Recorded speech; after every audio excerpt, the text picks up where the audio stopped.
దేవుని ప్రజలారా, ఒకవేళ ఎంతవరకు రకరకాల మాటలు, రకరకాల కథలు, కల్పిత కథలు, కథలు అవి ఇవి విని నీ జీవితాన్ని సత్యానికి దూరం చేసుకున్నావేమో, కానీ ఎప్పుడైతే నువ్వు యేసయ్య గురించి వినడం ప్రారంభిస్తావో, యేసు క్రీస్తు ఒక రక్షణ ప్రణాళిక గురించి, ఆయన శిలువ మరణాన్ని గురించి, ఆయన పునరుత్థానం గురించి, ఆయన రెండవ రాకడ గురించి ఎప్పుడైతే వింటావో అక్కడే నీ జీవితంలో మార్పులు కలుగుతాయి. స్తోత్రం చెప్పండి. హల్లెలూయా.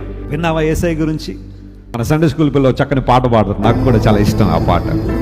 యేసయ్య గురించి ఎప్పుడైనా విన్నావా? తండ్రి ప్రేమను నీవు తెలుసుకున్నావా? పాపులమైన మన కొరకు రక్తం కార్చి ప్రాణం పెట్టి తిరిగి లేచి చేతులు చాచి పిలుచుచున్నాడు. యేసయ్య గురించి ఎప్పుడైనా విన్నావా?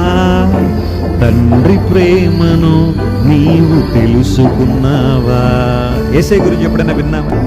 నేర్చుకునే తత్వం మనలో ఉంటే, మన విద్యార్థులుగా మనం ఉంటే, శిష్యులుగా మనం ఉంటే, జీవితంలో కూడా డిజాస్టర్స్ దూరంగా ఉంటాం. స్తోత్రం చెప్పండి. హల్లెలూయా. ఈ ఇద్దరు శిష్యులు కూడా యేసు ప్రభు గురించి విని దే స్టార్టెడ్ ఫాలోయింగ్ జీసస్. ప్రభువును వెంబడించడమే మా జీవిత పరమార్థం. యేసు ప్రభువును వెంబడించడం ద్వారానే మా జీవితంలో ఆశీర్వాదం చూడగలమని గమనించిన ఇద్దరు కూడా దే స్టార్టెడ్ ఫాలోయింగ్ జీసస్. ప్రభువును వెంబడించారని బైబిల్ సెలవిచ్చింది. నువ్వు ఎంత ఎక్కువగా యేసు ప్రభు గురించి వింటూ ఉంటావో అంత ఎక్కువగా ఆయన ఏం చేస్తావు చెప్పండి? వెంబడిస్తావు.